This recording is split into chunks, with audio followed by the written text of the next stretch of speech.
This site is a segment of the Yampa River just south of Phippsburg, Colorado, where the Yampa River meanders across a beautiful valley on a ranch property that's managed by the Rossi family for the production of grass hay and cattle.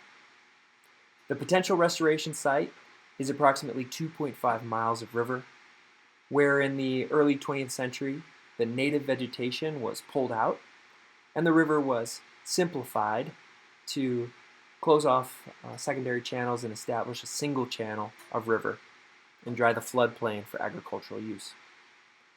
According to the National Wetland Inventory, nearly the entirety of the ranch is classified as a wetland. And according to the Colorado Beaver Activity Mapper, the river system would have the capacity for 25 beaver dams per kilometer, which would be 92 beaver dams across the property. There are currently 0 beaver dams throughout the ranch. The Yampa River meanders sinuously across the property, but agricultural use has removed most of the native riparian vegetation.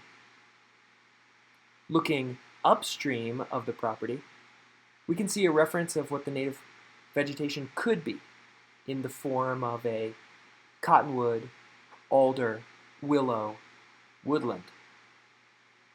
But on our property, only about 6% of the riparian forest is intact.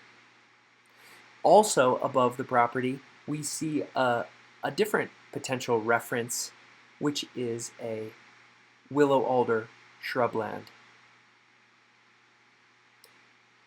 On the project site, there are significant invasive plant species along the river, including infestations of hound's tongue, Canada thistle, and yellow toad flax. The hydrologic changes and ongoing grazing pressure continuously opens up niches for the colonization by these opportunistic plants. My initial thoughts for restoration of this site are to slow down water, create ponding to reinvigorate riparian wetland conditions and saturate soil. And we could do that by installing low-tech process-based structures, such as beaver dam analogs and post-assisted log structures, similar to a series of structures that have been built by partners on a nearby property, as seen there. There are several locations where the property owner is concerned about erosion on outside banks, and this site where the property owner is concerned about avulsion on a very narrow spit of land. I believe that the erosion and avulsion risks can be addressed through the riparian plantings and slowing down of water through low-tech process-based restoration structures.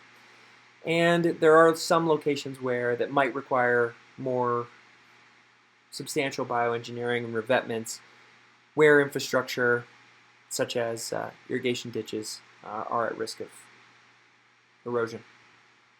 This would be a really exciting project because it's a large, beautiful property and represents such an impactful opportunity for restoration. The landowner is dedicated to agricultural production and committed to long-term stewardship of the land and water resources. The property is highly visible right on the side of the highway, so it could serve as a teaching tool for restoration throughout the region.